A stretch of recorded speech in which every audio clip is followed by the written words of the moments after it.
करेंगे खबरों की ओर। मध्य प्रदेश का विंध्य प्रदेश हमेशा से सुर्खियों में रहा है। विंध्य की राजनीति में हमेशा सियासी उठापटक होती रहती है। यहां ज्यादातर या कहें अधिकतर बीजेपी का ही कब्जा रहा है। बावजूद इसके मंत्रिमंडल में इसकी उपेक्षा होती रही है और इसी वजह से अलग विंध्य की मांग अक्सर होती रहती है। पिछले कुछ सालों से अलग विंध्य का झंडा बुलंद करने में मेहर के बीजेपी विधायक नारायण त्रिपाठी सबसे आगे रहे हैं और इसी महीने उन्होंने अलग विंध्य को लेकर विंध्य के नेताओं और प्रतिनिधियों से बैठकें भी की। जिसकी खबर बीजेपी नेतृत्व को लगी तो उन्होंने नारायण त्रिपाठी को तलब भी किया था। अब इन सबके बीच देखा जाए तो कहीं ना कहीं विंध्य की उपेक्षा तो हो रही है। ऐसे में स्थिति ना बिगड़े इसके लिए अब खुद सीएम शिवराज सिंह चौहान आगे आए हैं। आज वो रीवा जा रहे हैं और 26 जनवरी के दिन वो यही झंडारोहण करेंगे और खबर है कि विधानसभा अध्यक्ष का पद 17 साल बाद विंध्य के खाते में जा सकता है। बीजेपी के वरिष्ठ विधायक गिरीश गौतम और केदारनाथ शुक्ला में से किसी एक का नाम इस पद के लिए तय होगा। मुख्यमंत्री शिवराज सिंह चौहान, प्रदेश अध्यक्ष बीडी शर्मा और संगठन महामंत्री सुहास भगत की इस मसले पर प्रारंभिक चर्चा हुई है। फरवरी के पहले सप्ताह में नाम पर अंतिम मोहर लगने के लिए नेता दोबारा बैठेंगे और विंध्य से श्रीनिवास तिवारी 24 दिसंबर 1993 से 11 दिसंबर 2003 तक मध्य प्रदेश के विधानसभा अध्यक्ष रहे हैं। और इसी पर ज्यादा जानकारी के लिए संवाददाता अतुल शर्मा लाइव जुड़ गए हैं। अतुल, विंध्य का एक जो लंबा इंतजार है वो अब लगभग खत्म होने वाला है, पर सस्पेंस अभी भी बरकरार है कि आखिर किसके नाम पर मोहर लगेगी। देखिए बिल्कुल अमनदीप, देखिए लेकिन सबसे पहले दर्शकों को हमारे ये समझना होगा कि आखिर मध्य प्रदेश की सियासत में विंध्य का क्या रोल है और कितनी अहमियत है। क्योंकि देखिए विंध्य में लगभग 30 सीटें आती हैं, जिसमें से लगभग 25 सीटें जो है इस समय मध्य प्रदेश में बीजेपी के हाथ में है। यानी विंध्य की 30 में से 25 सीटों पे कब्जा बीजेपी का है। ऐसे में प्रदेश सरकार के लिए, प्रदेश सरकार की जो भूमिका चल रही है, या जिस तरीके से कह सकते हैं कि किसी भी सरकार को बनाने के लिए विंध्य का एक महत्वपूर्ण योगदान रहता है। लेकिन वर्तमान की स्थिति अगर हम देखें अमनदीप, परिदृश्य देखें राजनीति का और मुख्यमंत्री शिवराज सिंह चौहान की कैबिनेट देखें तो कहीं ना कहीं विंध्य की कहीं जो है अवहेलना हुई है और सीधे तौर पे विंध्य को कैबिनेट, जो विंध्य की जो कद्दावर जो मंत्री रहे हैं, जो कद्दावर नेता रहे हैं, उनको दूर रखा गया है। यानी कुल मिला के कह सकते हैं कि इस समय विंध्य में काफी नाराजगी भी इसको लेके, जिस तरीके से कयास लगाए जा रहे थे कि मध्य प्रदेश में जब शिवराज कैबिनेट का विस्तार होगा तो इसमें काफी महत्वपूर्ण भूमिका में विंध्य के नेता भी रहेंगे, जिसमें केदारनाथ शुक्ला का भी नाम था और गिरीश गौतम का भी नाम था। हालांकि शिवराज सरकार की कैबिनेट का विस्तार हुआ और विंध्य को जगह नहीं मिल पाई, जिसके बाद से लगातार नाराजगी का स्वर जो है विंध्य से उठते हुए हमने भी देखा भी है। हालांकि प्रदेश के कई नेता, जो कई दिग्गज नेता है, वो विंध्य के जो नेता है बीजेपी के, उनको मनाने की कोशिश भी की और जिस तरीके से एक अंतर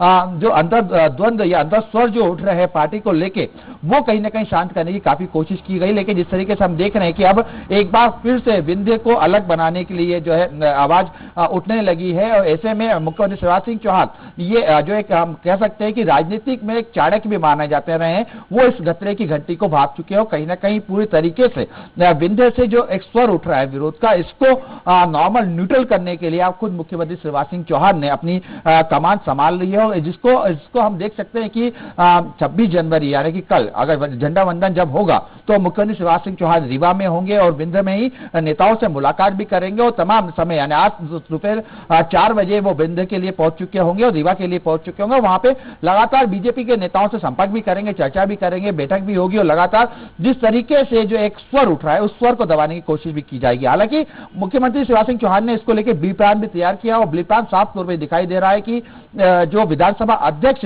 का जो चुनाव होने जा रहा है 22 फरवरी को, उसमें कहीं ना कहीं बड़ा जो नाम है वो विंध्य से सामने आ सकता है। हालांकि कयास हमारे सूत्रों के द्वारा से जो खबर हमारे पास आ रही है कि अगला विंध्य का विधानसभा का जो अध्यक्ष होगा वो विंध्य से होगा, यानी केदारनाथ शुक्ल या गिरीश गौतम, इन दोनों में से कोई एक नाम है सामने आ सकते हैं। हालांकि इसको लेके मुख्यमंत्री शिवराज सिंह चौहान और बीजेपी अध्यक्ष बीडी शर्मा, सुहास भगत, इन तीनों की जो है शुरुआती दौर पर चर्चा हो चुकी है। चाहूंगी धीरेन्द्र तिवारी हमारे साथ में जुड़ गए हैं रीवा से। धीरेन्द्र, जैसे कि हमेशा से ही विंध्य को अलग करने की मांग उठती रही है, अब जैसे कि यहाँ पर अतुल ने बताया कि जो शिवराज सिंह चौहान का फोकस वो अब विंध्य की ओर है, तो क्या लगता है जो विरोध के स्वर उठ रहे थे वो अब थम सकते हैं?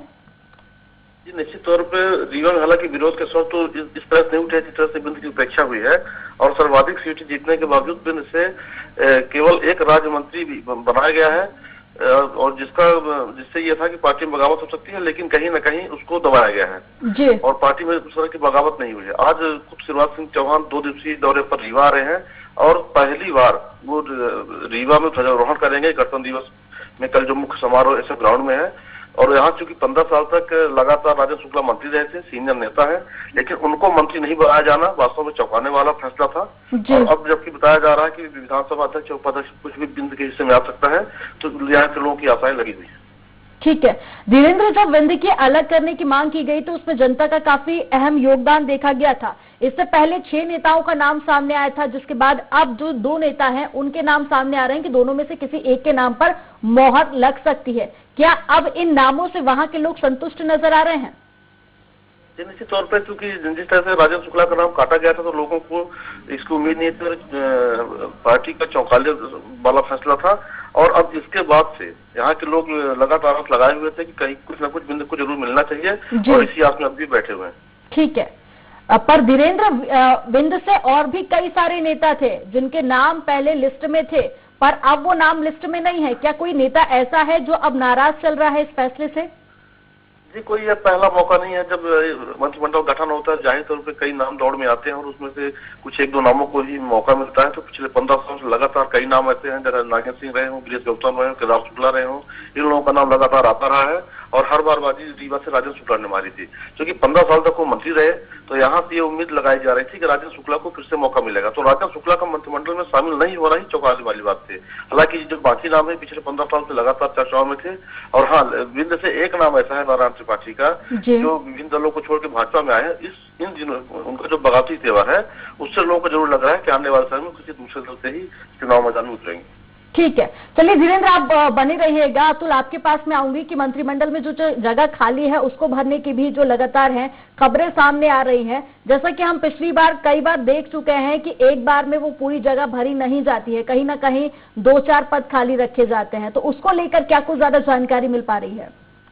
देखिए अमनदीप, अगर हम देखें मुख्यमंत्री शिवराज सिंह चौहान का कार्यकाल अगर 15 साल का देखें और उनकी कार्य करने की जो शैली है उसमें कहीं ना कहीं हमने ये देख के रखा है कि पिछले जो सरकारें रही हैं 3 बार में कहीं ना कहीं उसके अंदर 3 से 4 पद जो हैं अमनदीप मुख्यमंत्री शिवराज सिंह चौहान खाली रखते हैं। हालांकि ये खाली रखने के भी कई सियासी कारण रहते हैं, क्योंकि जब पद खाली होते हैं और जब रूटने मनाने का जब दौर चलता है तो कहीं ना कहीं उस पद को सामने रखा जाता है और बताया जाता है कि ये पद खाली है और आने वाले समय में ये हो सकता है कि आपके पास हो। तो कहीं ना कहीं लोगों को जो विरोध के स्वर उठते हैं वो दबाने की कोशिश इससे इन पदों से की जाती है। हालांकि देखिए, हमने देखा भी है कि मुख्यमंत्री शिवराज सिंह चौहान एक काफी चाणक्य जो है राजनीति कर रहे हैं और उनका सोचने का और कार्य करने की जो क्षमता है वो बिल्कुल अलग, दूसरे नेताओं से अलग हमें दिखाई देती है, जिससे कहीं ना कहीं इसका सबूत भी हम देख सकते हैं कि 15 सालों से मध्य प्रदेश के अंदर कांग्रेस की सरकार, बीजेपी की सरकार थी, और अब एक बार फिर यानी चौथी बार मध्य प्रदेश में शिवराज सिंह चौहान मुख्यमंत्री शिवराज सिंह जो है मुख्यमंत्री के पद पे बैठे हुए हैं।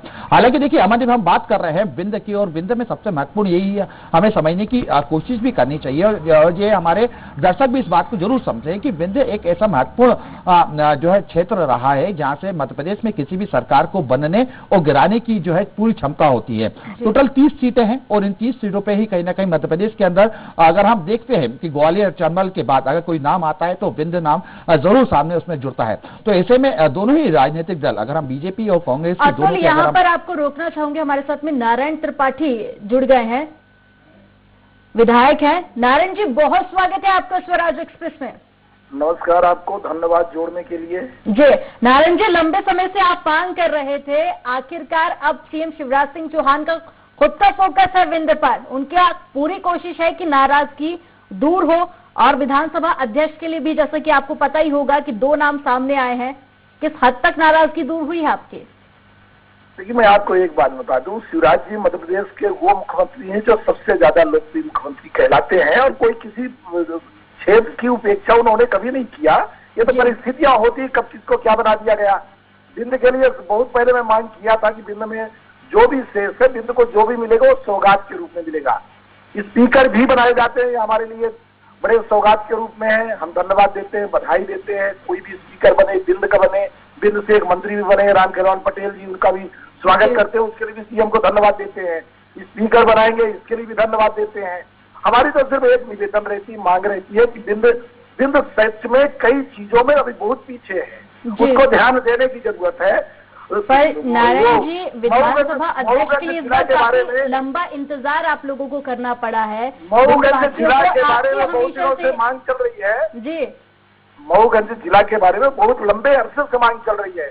मऊगंज को भी जिला बना देना चाहिए था।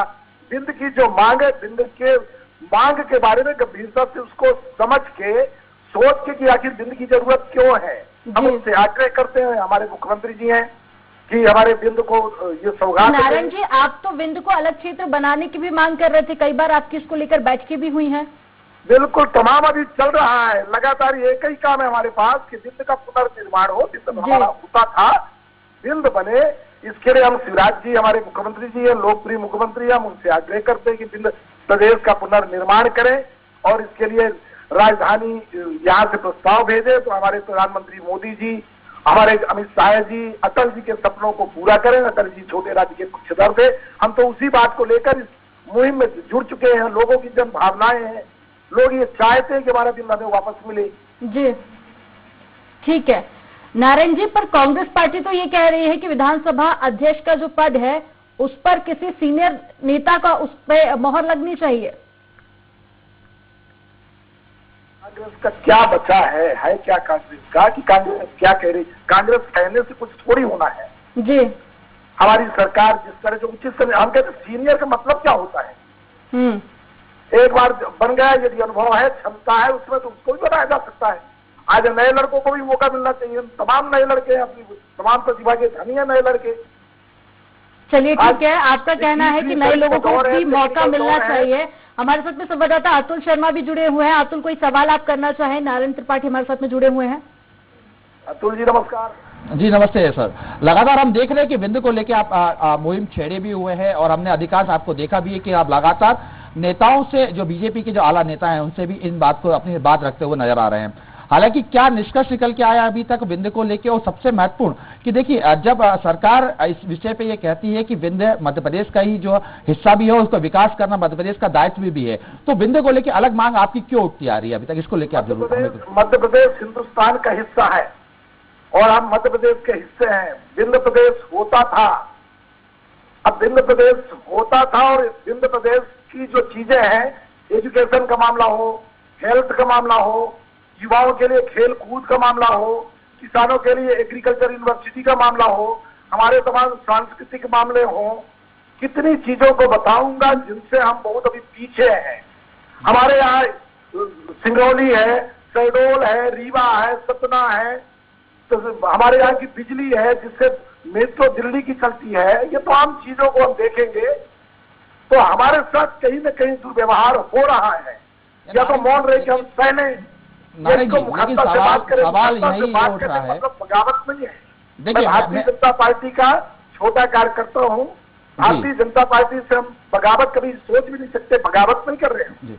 नहीं, लेकिन नारायण जी बिल्कुल आप पार्टी से निवेदन कर रहे हैं, लेकिन सवाल यहाँ पे यही उठ रहा है कि जिस तरीके आपने खुद ने आपके वो शब्द है कि मुख्यमंत्री जो है लोकप्रिय रहे, विकास पुरुष रहे हैं, तो आखिर वाकई जिस तरीके से आपके जो शब्द है, तो ये आप जब बिंद की विकास की बात करते तो ये मुख्यमंत्री शिवराज सिंह चौहान से करें, अगर वो नहीं करते तो बिंद को अलग रखने की बात करें। आप ये दो अलग अलग बातें हो रही हैं आपकी। एक तो विकास बोल रहे हैं। सर जी मेरा निवेदन सुनिए, लगातार जब मिलता हूँ तब बातें करता हूँ बिंद प्रदेश की। जी, बिंद प्रदेश की बात करता हूँ, बिंद के विकास की बात करता हूँ, चर्चा करता हूँ, पर ये लोगों की डिमांड है। ये बिंद क्षेत्र का एक आदमी ये चाहता है, कहता है इसको आप लोग कराओ, तो मैं बिंद से अलग थोड़ी हूँ, बिंद में हूँ, तो बिंद के लोगों की बातों को मेरा वहां तक सीएम साहब तक पहुंचाना भी है, और यहाँ भी लोग मुझे बुलाएंगे तो मुझे जाना भी है। यानी आपका मानना यह है कि बीजेपी जो है बिंद का विकास नहीं कर पा रही है? भाई एक बार फिर आरोप की बात कर रहे हैं। मैं ये बिल्कुल नहीं बोल रहा कि बीजेपी बिंद का विकास नहीं की। बीजेपी पूरे हिंदुस्तान का विकास कर रही है, और बीजेपी जो करेगी। अटल जी के सपनों पर आधारित 3 प्रांत बने, झारखंड बना, उत्तराखंड बना, छत्तीसगढ़ बना, तीनों प्रदेश का पूर्ण विकास हुआ। तो कोई ये हिंदुस्तान से अलग थोड़ी हो गए। हम लोग मीडिया के माध्यम से जो ये भ्रम फैलाते हैं मैं भारतीय जनता पार्टी का विरोध कर ही नहीं सकता। भारतीय जनता पार्टी विकास कर रही है, एक एक आदमी को जो नीति बन रही है वो सबको एक साथ करना है। जब विकास हो रहा है, जब विकास हो रहा है और आप खुद कह रहे हैं कि विंध्य में विकास हो रहा है, तो फिर उसको अलग करने की बात क्यों की जा रही है? जो बता रहा हूं, सवाल उठ रहा है ना। मेरी बात को समझे नहीं। मैं बोल रहा हूं विंध्य का तमाम पैसा हमारे विंध्य से चला जाता है इंदौर, विंध्य से चला जाता है भोपाल, हमारे यहाँ का टैक्स पैसा सिंगरौली हो, शहडोल हो, रीवा हो, सतना, वो पूरा तमाम मदों का पैसा वहां चला जाता है। हम लोग छूटे रह जाते हैं। विंध्य में युवाओं के खेल कूद के लिए इंटरनेशनल ग्राउंड नहीं है, तमाम हमारे यहाँ सिंचाई की व्यवस्थाएं नहीं है। अब आखिरी में बस इतना बता दीजिए, मेरा आखिरी सवाल आपसे है कि अभी भी विंध्य क्षेत्र को अलग करने की मांग होगी या नहीं, क्योंकि काफी तारीफें कर रहे हैं मुख्यमंत्री की। मेरी मांग नहीं है जी। विंध्य के एक एक युवाओं का है, छात्रों का है, छात्र आंदोलन तो कह सकते हैं कि अगर विकास नहीं हुआ तो मांग आगे भी आप लोगों की जारी रहेगी। हमारे साथ में जुड़ने के लिए आपका बहुत शुक्रिया। जब तक नहीं बनाया जाएगा जी, जब तक विकास नहीं होता रहेगी, विंध्य प्रदेश नया नहीं बनाना, पुनर्निर्माण करना इसका।